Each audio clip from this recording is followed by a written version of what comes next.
Hello there. Today I'm doing a little tour to the Isar trails with my 1989 Panasonic mountain bike, and I have some coffee equipment with me. A special thanks to all of you who have commented my last video. In the video I shared what I have learned about making videos after 1 year of regularly uploading to YouTube.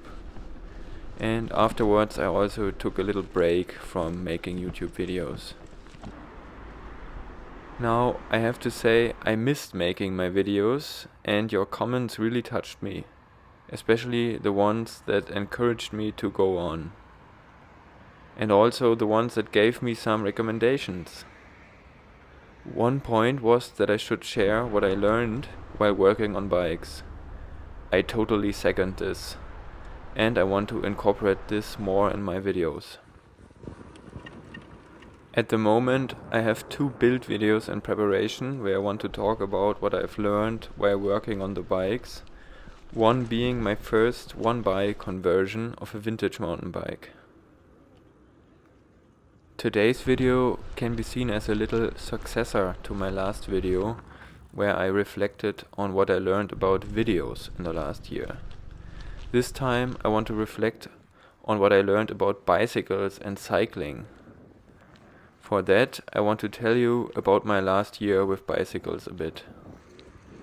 In 2024, I had only 3 bicycles: my freshly rebuilt Surly Bridge Club, my Brompton, and my 1980s Gazelle Champion road bike. Then I decided to make videos about my bicycles, starting with the Brompton. In parallel, I acquired another bike, my early 1990s Wheeler Less is More bike. Why did I get a 4th bike? Well, with the Surly with roll-off speed up, I had one extremely expensive bike, at least if you ask me, a folding bike, which is also expensive, and an impractical vintage road bike. I wanted something practical for the winter in the city, something that's not expensive, so I don't have to be afraid that it gets stolen, something that I could ride on a day when there was salt in the streets, and so on. And then I got the Wheeler, and there was something with this bike already. Well, but first a little more background. So, I was always a bit interested in working on bicycles, fixing a flat tire, readjusting brakes, and so on. As a student, I thought I had to know these skills, not only to save money, but also to do at least something practical next to all the abstract reading and thinking and calculating during my studies. But it never got serious until I transferred all parts of my damaged Rotor Amundsen travel bicycle to the Surly Bridge Club frame. There I certainly had to learn a lot about bicycles, more than I had ever known before. While working on the parts transfer, I had so much fun. And I still remember the first ride on the rebuilt bicycle. Such a great feeling. So, back to the Wheeler Less is More bike. For my perfect budget winter bike, I had been looking on Kleinanzeigen, Germany's online platform for used stuff, for a used bike that would be very capable and yet classy. Steel frame, hopefully a dynamo hub, mounts for rack and fenders, upright riding position, and most importantly, overall okayish condition and cheap. Not that easy of a search, I'd say. So the Wheeler caught my eye because it had a dynamo hub, a good one even, a nice lugged steel frame, and it even was a step-through, so very convenient to ride around and get on and off quickly. A bonus were the Tunwall tires and high-quality XTV brakes.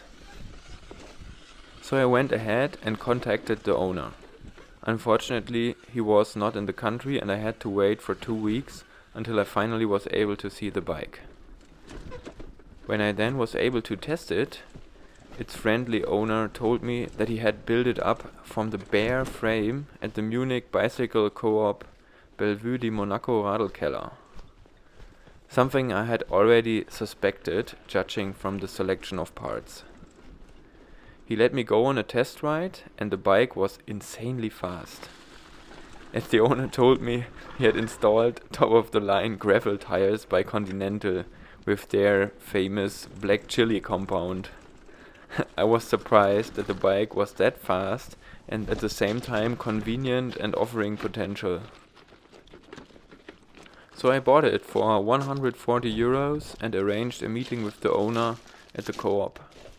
In the meantime, I swapped out the saddle for a 20 euros Brooks that had seen the world and installed some SKS Blümels fenders and a kickstand. Also a rear light with a stand light functionality. At the co-op, the previous owner gave me a new stem for the bike, which was part of our deal, and it was way longer with 120 millimeters instead of 80, so that I would be able to ride the bike well despite its smaller size. And then over time I made more additions to the bike, such as a front and rear mud flap, a stronger front light with the Busch & Müller IQ XS, and a new bell. But why am I telling you all of this? Well, at that point I had learned two things.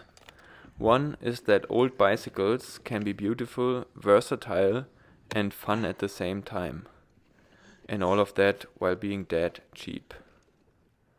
The second thing is, making additions to these bikes, and the possibilities are endless here, is even more fun.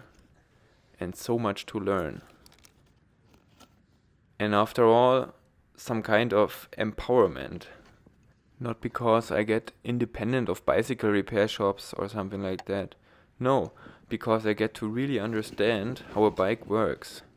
What makes a bike ride great and how to find solutions to problems. Consequently, how to preserve the ride quality of a bike through maintenance, repairs and improvements. By the way, I encourage everyone who at least regularly rides a bicycle to learn some of these things. What followed for me was 2025, a wild year of collecting multiple 1980s and 90s steel bikes and customizing them. I was like in a swirl of looking for great bikes with lots of potential.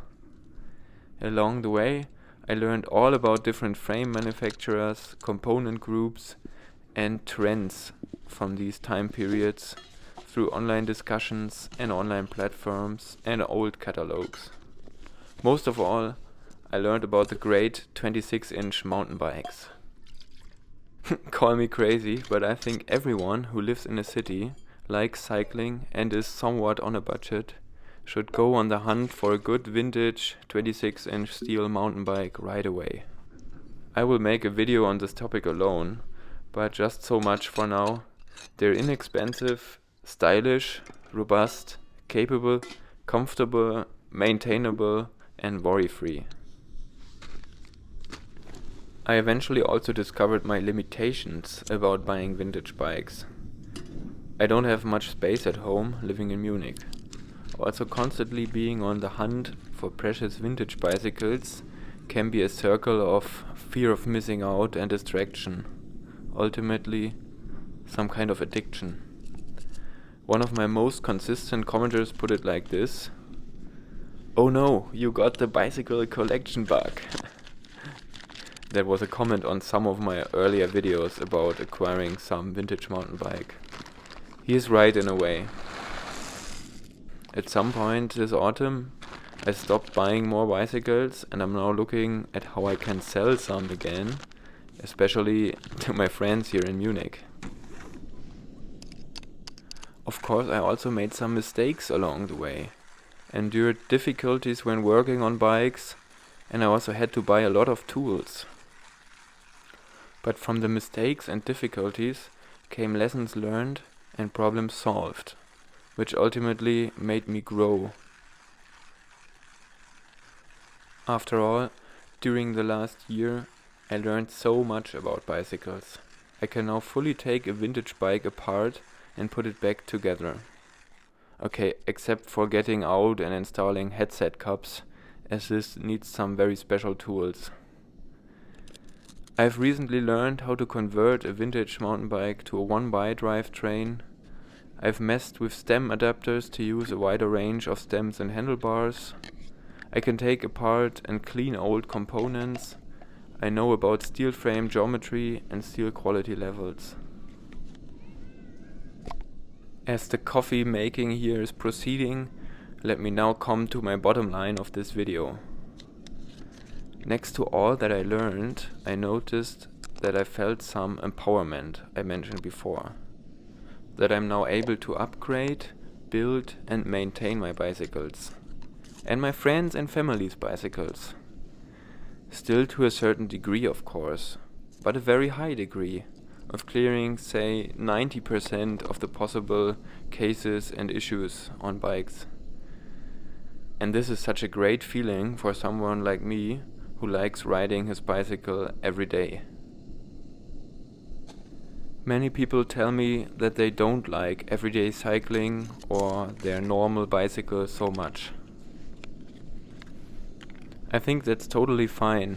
Maybe there are other things in their lives that they enjoy and that are their hobbies and so on. Bad bicycle infrastructure can also influence this opinion.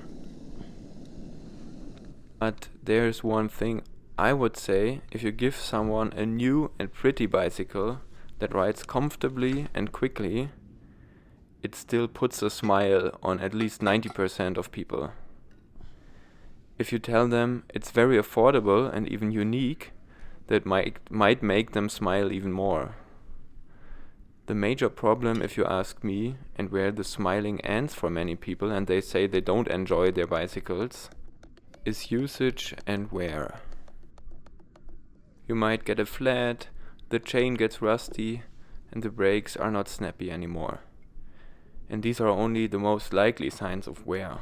More might happen, like a fork coming loose, an untrue wheel, or some squeaking noise.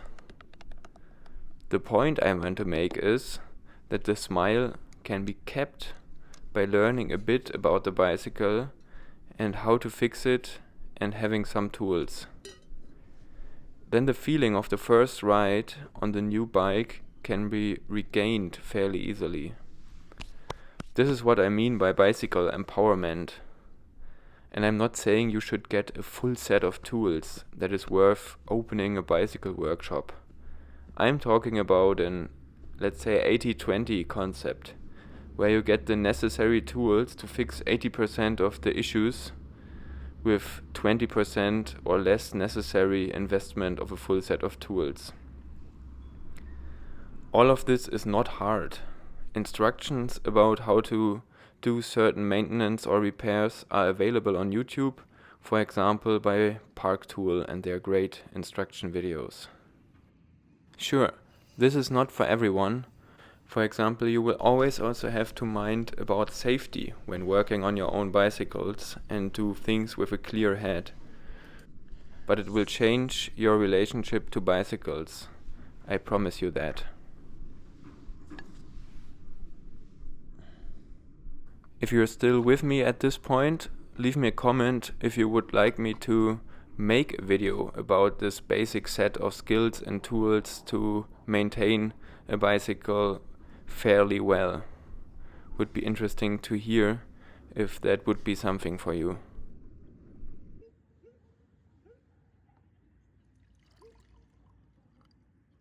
Alright, there's one more thing next to this empowerment by having some basic skills and tools. I said you sit on a beautiful bicycle for your first ride and it rides so well. That could quickly imply I'm talking about a brand new bicycle, but I'm not talking about that. There's a problem to brand new bicycles, in my opinion. I can't see any which combine looking good, being of good quality, and being affordable at the same time.